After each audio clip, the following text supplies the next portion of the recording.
ఆ రోజు 96లో దేవగౌడ గారిని ప్రవేశపెట్టిన తొలి మహిళా బిల్లు కాడి నుంచి మళ్ళా 98 నుంచి 2003 వరకు వాజ్పేయి ప్రభుత్వంలో కూడా ఎప్పుడు తెలుగుదేశం పార్టీ మహిళా బిల్లుకు సపోర్ట్ చేస్తూ ఉంది.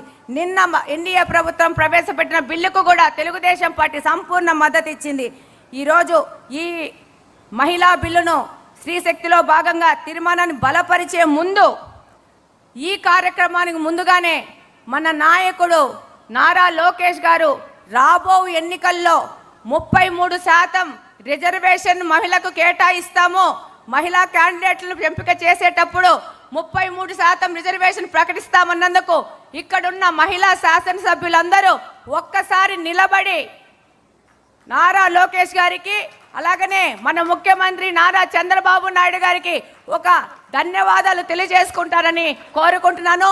చప్పట్లతో ధన్యవాదాలు తెలియజేసుకోవాలని కోరుకుంటా ఉన్నాను.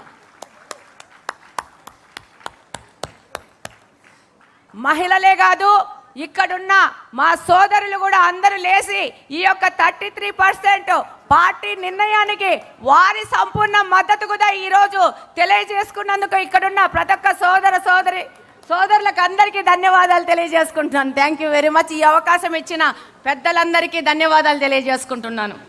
థ్యాంక్ యూ మాధవి గారు.